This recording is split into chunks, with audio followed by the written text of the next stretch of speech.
Olá pessoal, bem-vindos à Trecheira Violenta. Eu sou Osvaldo e o filme da vez é VHS 2, de 2013. O filme é uma antologia com 4 curtas e uma história de armação. Todos são de diretores diferentes e, como dá pra perceber, o filme é uma continuação do primeiro VHS, que também tem essa mesma ideia de antologia com a mesma temática. A franquia VHS foi produzida pelo site de terror Bloody Disgusting e são filmes de antologia, ou seja, são sequências de curta que são combinadas por um tema em comum. Nesse caso, o tema em comum é que todos eles tentam fazer uma fita VHS mal assombrada. Ou seja, todos os filmes aqui são gravados naquele estilo found footage. Aqueles filmes de câmera na mão que o próprio personagem tá filmando e tá gravando ali, e a gente tá vendo a gravação deles. Um subgênero muito popular no terror de 1999 pra cá, depois da Bruxa de Blair. E a gente já falou aqui no canal algumas vezes que a gente não é muito fã desse gênero, mas que tem alguns filmes que a gente gosta sim. O primeiro VHS é um desses, eu gosto bastante do primeiro, fiz até uma trashback toda estilizada dele, com filtro de filme antigo, esse tipo de coisa, que eu não quis refazer aqui no vídeo da continuação porque ia ser só a mesma coisa, e porque isso ia ser trabalho demais para um filme que eu não gosto tanto quanto o primeiro. Porque eu tenho que mencionar isso logo agora. Pelos comentários de vocês aí embaixo, ou até pela reação da internet como um todo, parece que muita gente prefere o VHS 2 ao primeiro. Eu gostei muito do primeiro quando eu assisti, eu gosto de rever ele até hoje, e eu gosto dessa sensação que ele te dá de que você tá assistindo uma coisa meio proibida, que ele é uma creepypasta enorme da internet. E o VHS 2, a primeira vez que eu vi, eu só achei ele meio decepcionante, ele não conseguiu criar essa mesma sensação em mim. E quando eu reassisti ele pra fazer esse vídeo, foi um efeito meio doido, porque os curtas que eu tinha gostado, eu gostei mais ainda, eu achei eles muito melhores. Mas em contrapartida, os curtas que eu não tinha gostado tanto foram muito piores do que eu lembrava, e teve uns aqui que eu odiei mesmo. Então acho que dá pra resumir que o primeiro filme do VHS era um filme consistente,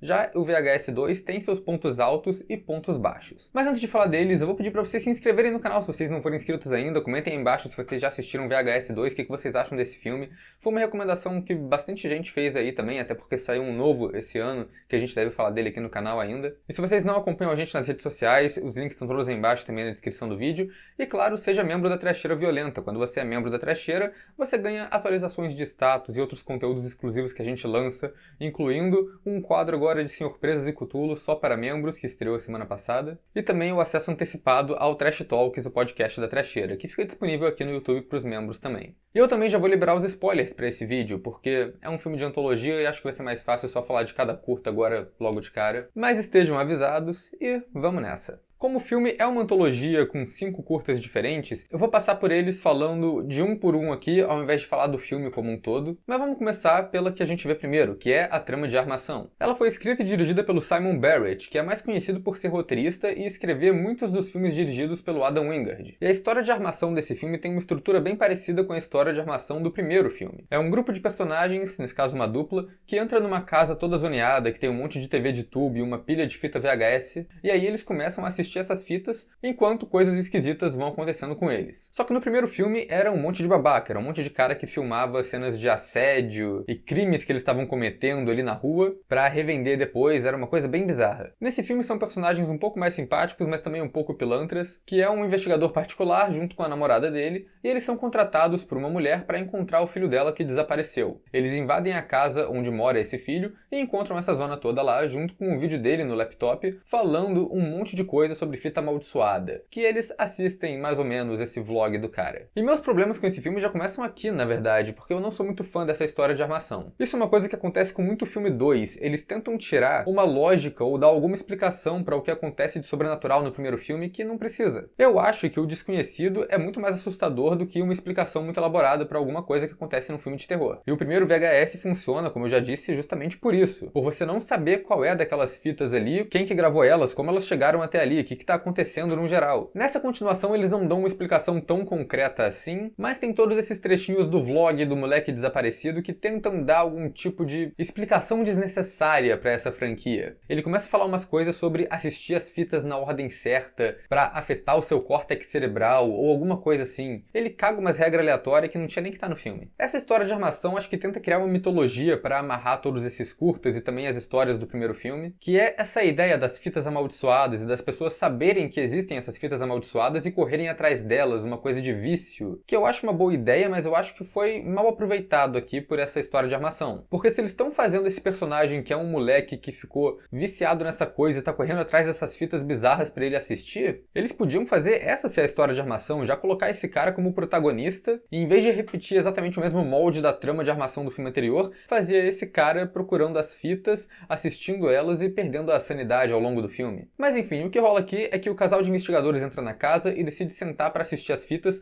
antes de procurar o moleque na casa toda, porque como a gente vê, ele tá zumbi por aí andando no fundo da casa o tempo todo. E eu acho isso meio estúpido, porque eles foram lá pra procurar o moleque e o cara até dá uma olhada no banheiro, em um lugar ou outro, mas eles não dão uma procurada tão a fundo na casa. Aí o investigador fica lá investigando o quarto enquanto a namorada dele tá assistindo as fitas e sendo afetada por elas. A história volta toda vez que troca de um curta pra outro, e aí tem sempre um trechinho dos dois interagindo e a namorada vai ficando pior. Eventualmente o investigador sai pra comprar um remédio pra ela, quando ele volta, a namorada dele se matou vendo as fitas. Não que dê pra perceber isso muito bem, porque a direção desse curta é um found footage meio cagado, né? Então os caras vão lá e se dão ao trabalho de fazer que a mulher se matou com uma arma, colocam o corpo dela no chão com a arma na mão, mas é muito fácil de não ver isso, porque o found footage não foca na arma, é só um detalhe que tá ali no meio de uma imagem toda cagada de VHS. É aquela coisa, né? Eles se deram o trabalho de fazer um design de produção ali, de tentar contar uma história visualmente, mas o visual não chega claramente até a gente, então pra que fazer isso? E é claro que essa história de armação é o que encerra o filme também, e eu acho a conclusão dela um pouco ruinzinha. Acontece que tudo que acontece com esses investigadores foi premeditado pelo moleque que desapareceu e pela mãe dele, que eles queriam fazer a própria fita VHS amaldiçoada. Tem uma ideia legal aqui que é o rolê temporal do vlog do moleque. Eles descobrem que o vídeo que eles estavam assistindo esse tempo todo, na real, estava sendo gravado antes deles entrarem na casa para investigar, e o vídeo termina com eles chegando na sala e olhando o computador. O que até que é preparado no começo do filme, porque quando a investigadora tá olhando o computador no começo, ela vê um lugarzinho ali com a câmera aberta gravando ela. Eu só não sei se faz sentido ela clicar pra abrir um arquivo de vídeo ali que ainda tá sendo gravado e o arquivo realmente passar pra ela ver. Eu não acho que arquivos de vídeo funcionam desse jeito no computador. No final o que acontece são umas tretas sobrenatural, a mulher vira zumbi pra atacar o namorado dela, e o namorado consegue matar ela zumbi, mas ele acaba sendo estrangulado pelo menino do vídeo, o menino do vlog zumbi, que tava na casa o tempo todo dentro do armário, que o investigador podia ter descoberto antes se ele tivesse se dado o trabalho de procurar a casa inteira pelo moleque desaparecido que ele tinha que achar. Eu acho esse final meio ruim, porque termina com o moleque fazendo uma coisa bem autoconsciente. Ele tá com a cara toda estourada porque ele se mata com um tiro, e aí o zumbi dele pega a câmera no final e faz um joinha. E eu acho que fica uma coisa meio cômica, porque é um gore extremo ali, só que fica com a língua dele pendurada e deixa o visual dele meio tosco. E esse lance pra mim dele saber o que ele tá fazendo, dele tá colaborando com essa fita mal assombrada e dar o joinha no final, só quebra muito o clima de mistério e de tensão que tem no filme. Não é aquela sensação de creepypasta no final do primeiro. Quando esse filme acaba, parece que você tá vendo um tipo de autoparódia esquisita. Eu não sei, esse final só não me desce muito bem. Mas essa é só a história de armação, vamos agora pros 4 curtas. Essas são as fitas, né, que os personagens da armação estão assistindo na TV. Começando com o primeiro curta, que se chama Phase 1 Clinical Trials, algo do tipo testes clínicos, primeira fase. Esse primeiro curta é dirigido pelo Adam Wingard, que ele volta do primeiro filme, que ele dirigiu alguns curtas lá também, e ele também estrela nesse curta. E o que esse primeiro curta tem de interessante é a direção dele. É como eles fizeram o found footage, o que na real é uma coisa que a franquia VHS, ou pelo menos os 2 primeiros filmes, quase sempre conseguem arranjar jeitos criativos de fazer. Esse filme é uma coisa meio ficção científica até, mais que nas palavras da Karina, ele funciona maneiro. É literalmente um personagem que tem uma câmera no olho. É o cúmulo do found footage, não tem como ficar mais ponto de vista do que ser literalmente o olho do personagem a câmera. O que rola é que esse protagonista perdeu o olho no acidente de carro, então ele faz essa cirurgia para instalar um olho biônico que grava tudo que ele vê. Só que ele começa a ver espíritos e fantasmas que atacam e matam ele. E essa é a história. Eu gosto da direção aqui porque o ponto de vista do personagem é bem feito. Eles até colocam os efeitos do olho dele fechando, como se ele estivesse piscando às vezes, o que funciona bem, acrescenta essa ilusão do ponto de vista. E isso é aproveitado na cena final de um jeito legal, que o cara arranca o próprio olho e o ponto de vista sai do rosto dele, mas aí os espíritos pegam o olho e literalmente fazem ele engolir o próprio olho. E a gente vê tudo isso no ponto de vista do olho. Mas tirando essa ideia inovadora pro found footage, eu acho esse curta bem fraco. A história não traz nada de novo, são só os mesmos sustos com assombração que a gente já viu em outros filmes. O máximo que acontece de trama aqui é a mina especialista que aparece pra explicar sobre os fantasmas pro protagonista. Só que a especialista aqui, na verdade, não sabe de nada também. A dica dela é, ignora esses fantasmas aí, finge que não existe. E pra fazer o cara ignorar, ela só vai transar com o protagonista na frente do fantasma, o que é uma cena bem gratuita e bem aleatória. Ela não faz nada na trama, ela aparece só pra ficar pelada e depois ela morre afogada na piscina. Eu acho legal ainda que quando ela morre, ela aparece como um dos fantasmas que assombra o protagonista. Mas, de novo, por causa do elemento found footage aqui, da câmera tremida, mal dá pra você ver que é ela ali. Então, de novo, é aquilo, pra que colocar essa quantidade de detalhes se nem dá pra ver direito o que tá acontecendo ali? No fim, eu acho que esse é um curta que a história não faz muito sentido e ele não tem tanto de novo pra mostrar. Tem muita ponta solta aqui, do tipo, os cientistas e médicos colocam um olho que tá gravando tudo que o protagonista tá vendo. Mas isso não é relevante pra trama, tá lá só pra justificar a existência do found footage. E presume-se que os médicos recuperaram esse olho e viram a gravação que tinha nele, então como que isso ia ser uma fita amaldiçoada que ninguém viu? Ia ser uma coisa que a galera ia saber sobre. E a mina especialista é terrível também. Ela é uma personagem que não acrescenta em nada na trama, nem faz sentido como que ela chega na casa do protagonista. Porque a interação que eles têm antes disso, ela troca um olhar com ele quando ele tá saindo da clínica. E aí no dia seguinte ela já sabe onde o cara mora e chega lá. Sei lá, cara, essa mina que aparece do nada na casa do maluco e fala: para ignorar os fantasmas, vamos transar na frente dele. Parece uma personagem de filme pornô, cara. Acho que a coisa mais interessante desse filme pra mim foi que eles escreveram o personagem do protagonista pra ele ser interpretado pelo James Rolfe, o famoso Angry Video Game Nerd da internet, um canal que eu gosto muito aqui no YouTube. Se isso tivesse acontecido, esse curta ia ser uma outra parada, cara. Só o fato do protagonista chegar em casa e imediatamente jogar videogame já mostra que era isso que eles queriam fazer. O segundo curta se chama Um Passeio no Parque, e ele é dirigido pelo Eduardo Sanchez e Greg Hale, um dos diretores e um dos produtores de A Bruxa de Blair. Como eu já disse, um dos filmes found footage de terror mais famosos, se não o mais famoso. Com certeza, o que popularizou esse subgênero. E esse curta é uma outra ideia de direção muito boa aqui. O curta começa com um ciclista andando por aí no parque com uma GoPro na cabeça, ele esbarra em alguns zumbis, é mordido, e ele vira um zumbi com uma GoPro na cabeça. É basicamente um filme de zumbi, só que visto no ponto de vista do zumbi, o que eu acho que é uma ideia muito boa. E eu gosto desse curta no geral, ele pra mim é um dos melhores desse filme, porque é uma ideia simples e ele é efetivo. Ele tem efeitos de gore muito bons, com tudo o que acontece aqui, os zumbis comendo gente, as pessoas infectadas vomitando sangue, algumas pessoas que no final aparecem matando os zumbis. Mas eu tenho que dizer que tem umas coisinhas que eu não gosto aqui também. Eu acho o visual dos zumbis meio zoado, porque eles meteram umas lentes de contato grotescas que, cara, deixam os bichos com uma cara mais cômica do que qualquer outra coisa. Eu acho muito feio. E esse curta também comete um crime do found footage, que é o found footage editado com trilha sonora. Quando o protagonista tá andando de bicicleta no começo, a trilha sonora tá tocando um dubstep muito alto de ambientação, que é pra ser a música que o protagonista tá escutando. Só que isso não faz sentido como uma trilha diegética, porque quem tá escutando a música é o protagonista, não a GoPro que tá na cabeça dele. Quando o protagonista tira o fone do ouvido, a gente escuta a música ficando baixinha, naquele efeito de som de que ele tirou e ficou pendurado ali o fone. O que não faz sentido nenhum, eles colocarem o som do filme como se fosse a audição do personagem, sendo que era pra ser o som da câmera que tá na cabeça dele. E eu acho ótimo também que esse ciclista vê um monte de zumbi, todos cheios de sangue, chegando perto dele, ele pega um graveto no chão e fala: chega perto não, hein, tem um graveto pra bater em vocês. Parabéns, campeão, já tá aí mais um membro pronto pra entrar na equipe de linchamento do Michael Myers. Eu acho o final desse curta maneirinho também, eu acho ele legal, porque o zumbi reconhece a voz da namorada no celular e se mata com uma arma porque aparentemente ele ainda era um pouco humano ali. Eu acho que é um final trágico, acho que é um final legal pra uma história de zumbi assim. Então até aqui o filme teve duas bolas fora e um curta que eu achei legal, mas o que eleva o VHS 2 a outro nível, o que faz esse filme realmente valer a pena é esse terceiro curta, que se chama Safe Haven, que na tradução seria alguma coisa do tipo refúgio ou porto seguro. Ele também foi dirigido por dois caras, os dois que eram diretores de filmes de ação na Indonésia, o Gareth Evans e o Timo Tjahjanto. Inclusive o Evans dirigiu The Raid 1 e 2, dois filmes de ação que são um surto muito maneiro. E eu acho curioso como nesse VHS 2, a maioria dos curtas tenta fazer um estilo de direção diferente, mas a história acaba ficando meio vazia, e o Safe Haven é o contrário. O found footage dele é o clássico, equipe de documentário indo gravar um filme e entrando numa furada. A direção é bem naquele estilo, cada personagem tem a sua câmera, algumas são câmeras escondidas que estão na camisa dos personagens, então funcionam como um ponto de vista ali pra cada um. E o que acontece é que essa equipe de 4 pessoas que tá fazendo o documentário quer visitar um culto que tá estabelecido em um lugar na Indonésia, que é uma coisa meio Charles Manson, que tem essa figura do líder, que criou toda uma comunidade que segue ele e as crenças esquisitas dele. E logo no começo esse culto já parece ser uma coisa bem suspeita.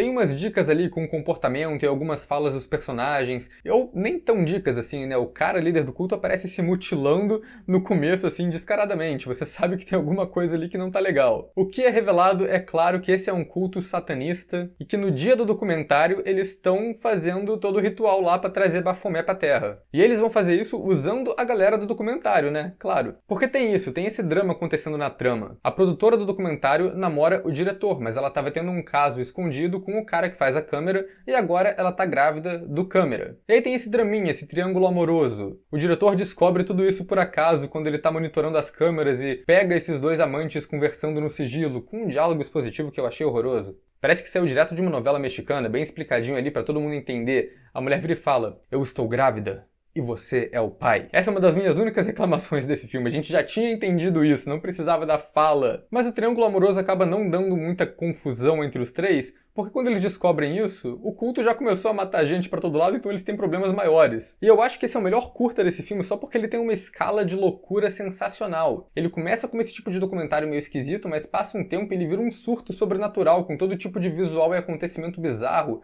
quase um filme do Lúcio Fulci. Tem umas cenas bizarras e muito bem filmadas quando todo mundo do culto começa a se matar e a galera do documentário tá perdidona lá no meio sem saber o que fazer. É uma situação bem aterrorizante e depois todo mundo volta como zumbi. Eles tentam atacar o cameraman enquanto ele tá correndo pelo lugar lá do culto, quase num trem fantasma. Tem umas cenas meio aleatórias, tipo uma assombração bizarra que passa correndo no teto e ninguém nunca mais menciona nem aparece no filme. Tem todo tipo de coisa esquisita acontecendo nesse final. Eu acho esse curta muito bom, ele entrega um terror muito maneiro, ele acerta em muita coisa, é um suspense bem construído, é uma produção legal, com os cenários do culto sendo muito bem feitos, e tem muito personagem esquisito ali, os antagonistas. O líder do culto é um ator muito bom, o cara tá surtando demais, e o personagem no final é ótimo, porque ele só explode.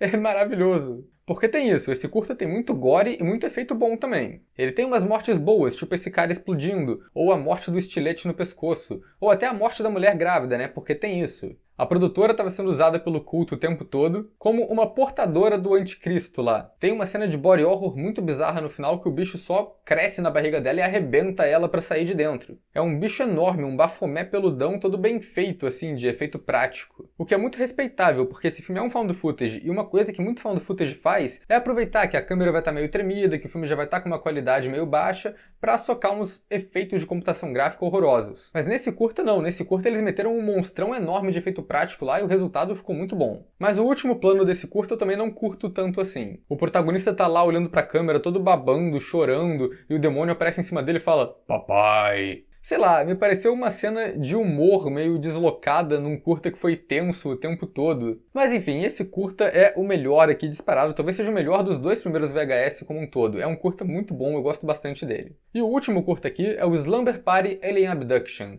a abdução de Alien na festa do pijama. Ele foi dirigido pelo Jason Eisner, que é um cara que dirigiu aquele filme peculiar que é o Hobo with a Shotgun. E esse último é facilmente o pior curta do filme. Eu acho ele muito mal posicionado também na estrutura da antologia, porque o curta antes desse foi muito impactante. Ele foi tão bizarro e tão surreal que eles saírem daquele surto de culto, suicídio, demônio e irem pra um curta que começa com 10 minutos de adolescente chato fazendo filme caseiro é muito insuportável. O rolê diferente de found footage que eles fazem aqui é colocar a câmera no cachorro. E o que seria uma ideia muito interessante, fazer o filme de terror no ponto de vista do cachorro. Só que isso não é nem um pouco aproveitado. É meio decepcionante, porque cachorro em filme de terror tem os seus clichês ali do personagem. Tem essa coisa do cachorro que pressente o mal, que começa a latir pro nada, que sai pra investigar uma coisa e a galera não sabe o que ele tá vendo. Seria legal se o filme colocasse a câmera no cachorro e aproveitasse isso. Às vezes o cachorro vai correndo pro meio do mato, vê uma coisa muito tensa acontecendo e não consegue avisar os humanos, porque ele é um cachorro, né? Mas claro que isso não acontece aqui. O que rola é que a câmera fica no cachorro, mas ela tá sempre focada nos personagens humanos, o cachorro tá sempre com eles, e não faria muita diferença pro filme se a câmera só tivesse com uma criança. E o resto da direção aqui é meio merda também. É aquele clássico found footage que a gente odeia aqui no canal. É uma câmera que treme mais do que tudo, deixa o filme todo incompreensível. Os personagens são aqueles jovens que eles tentam fazer uma coisa crível e acaba só deixando todo mundo insuportável, é todo mundo muito chato. Você fica torcendo pros aliens nesse filme. E porque tem muito jovem aqui que é muito igual e por causa dessa câmera tremida, meio hiperativa, é impossível de saber quem é quem nesse filme, quem é amigo, quem é membro da família, ou o que acontecem com essas pessoas. Eu não sei nem quantos personagens tem aqui, eu só sei que todos eles são chatos. Os pontos positivos desse curta é que tem algumas pessoas que aparecem vestidas de alien, de novo uma fantasia de efeito prático melhor do que a computação gráfica tenebrosa. E tem uma cena aqui que eu acho real muito boa, que é quando os personagens veem as sirenes e as luzes da polícia. Aí eles vão correndo pedir ajuda, que a polícia que eles chamaram finalmente chegou. Mas quando eles chegam lá, some tudo. Eles descobrem que era tudo uma tramóia, que os aliens estavam simulando a polícia ali pra fazer eles aparecerem pra ser mais fácil de abduzir. Eu achei isso uma sacada muito boa. Mas de resto, esse último filme é uma bosta incompreensível e passar ele logo depois do melhor curta da antologia foi um erro tremendo. Enfim, VHS 2 pra mim, no geral, é um filme ok. O saldo pra mim acaba sendo mais ou menos positivo. É um curta ótimo, um curta bom, 2 curtas medianos e um curta horrível. Eu acho que tem um problema aqui também, quando você olha todos esses curtas, esse filme como uma coisa só, que ele não bate muito bem. Eu acho que o primeiro filme funciona melhor como uma coisa única, porque são várias situações pequenas ali. Tem coisas sobrenaturais acontecendo bastante, mas são tudo fenômenos bem locais, bem pequenos, coisas que realmente podiam ser fitas esquisitas, que alguém gravou e alguém encontrou em algum lugar. Você acredita que isso tudo está acontecendo no mesmo universo porque são histórias mais contidas. O segundo filme, como eu imagino que ele tenha tido um orçamento maior e eles conseguiram fazer histórias maiores, acaba perdendo um pouco disso pra mim. Porque é aquilo, nesses curtas tem pelo menos 2 invasões zumbis diferentes, tem nascimento do anticristo, tem ataque de alienígena com nave espacial, tem um monte de coisa aqui que não seria muito material de fita sombria, obscura, difícil de encontrar. Seria material de noticiário. Culto na Indonésia mata 40. Ataque de pessoas infectadas comem 5 famílias no parquinho. Esse é o tipo de coisa que ia repercutir, não ia ficar só numa fita que ninguém viu. Os curtas são relativamente criativos na forma deles, onde eles colocam a câmera e tudo mais. Mas eles não parecem coisas que seriam colocadas em fitas obscuras, e muito menos parecem coisas que aconteceram no mesmo universo, porque, de novo, são eventos grandes ali. Se essas fitas forem reais no universo do VHS, tem pelo menos 2 apocalipses acontecendo ali ao mesmo tempo. Então assim, no fim das contas eu colocaria esse filme como um filme mediano, mas é aquilo. Safe Haven é muito bom. Eu adoro esse curta e eu acho que ele facilmente carrega esse filme inteiro nas costas. Mas a categoria final que eu dou pro VHS 2 vai ser como um todo. Eu coloco ele como um notável. Acho que vale a pena conferir essa antologia.